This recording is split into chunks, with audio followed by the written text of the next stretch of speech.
Welcome to Mason and Fricker's Eldritch Stories. My name is Mike Mason. Nowadays, dash cams are becoming a ubiquitous piece of kit in many cars, keeping a record of our time on the road. But how often do we actually play back what our car cams have seen? Bloody roadworks. It was gone midnight, and Doug was driving home from a gig in Cambridge. Having dropped his friend off, the sat-nav was now taking him by some unfamiliar backroads to his home.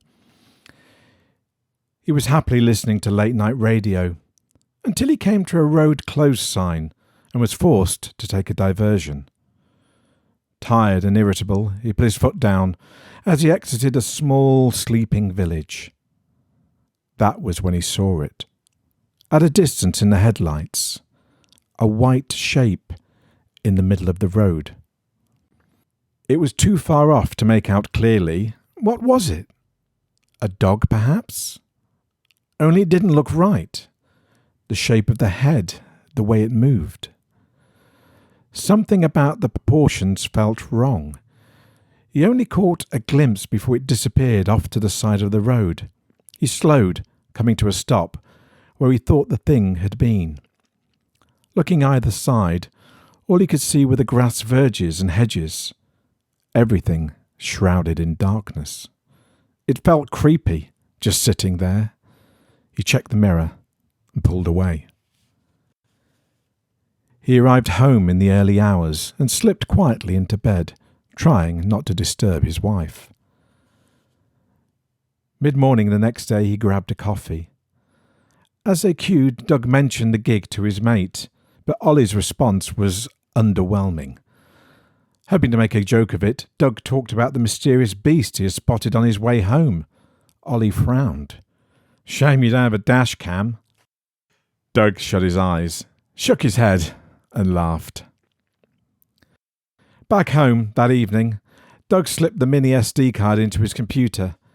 He had installed a dash cam months ago, then forgot all about it.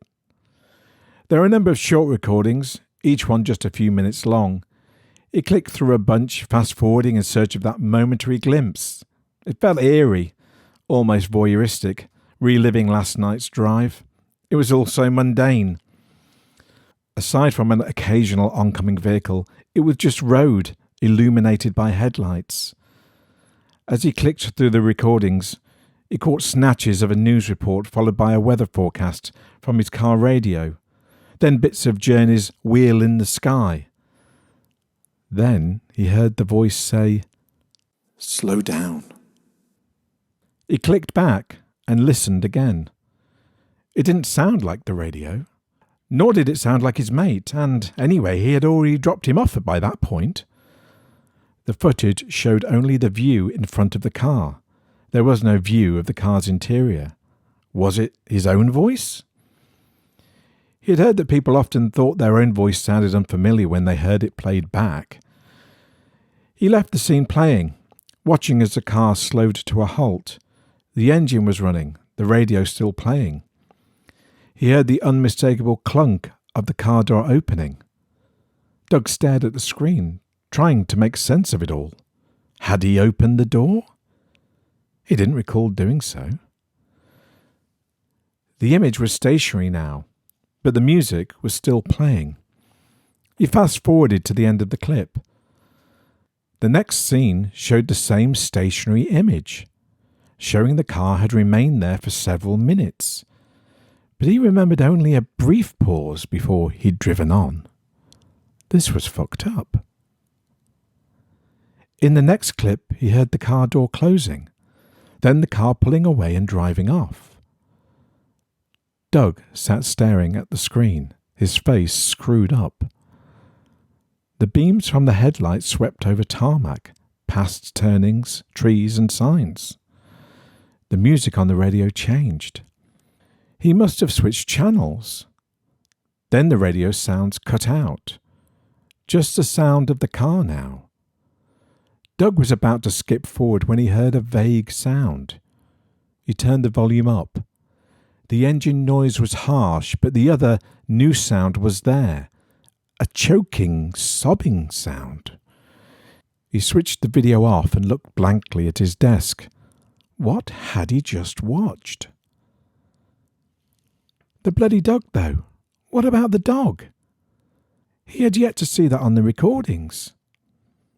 He returned to an earlier clip of the sleeping village, determined to watch the whole episode in sequence, every second of it.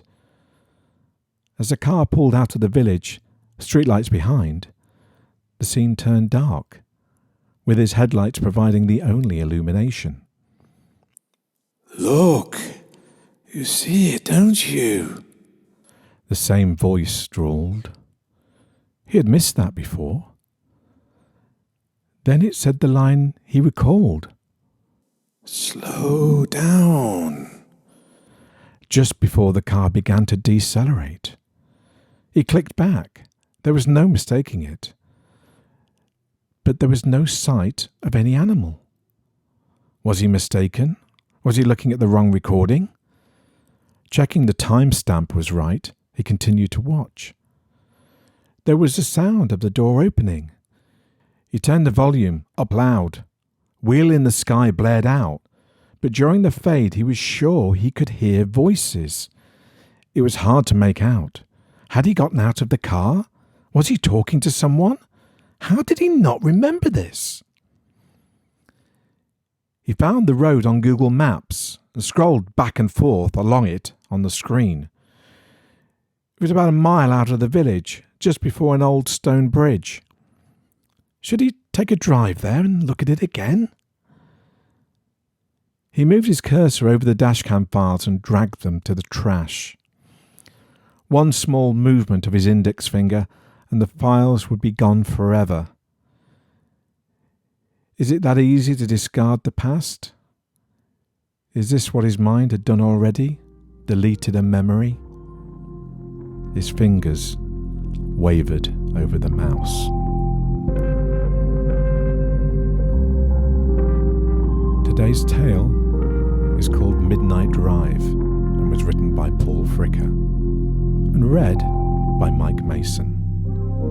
Find out more at eldritchstories.com. Join us again next time for more chilling tales. And remember, keep it eldritch.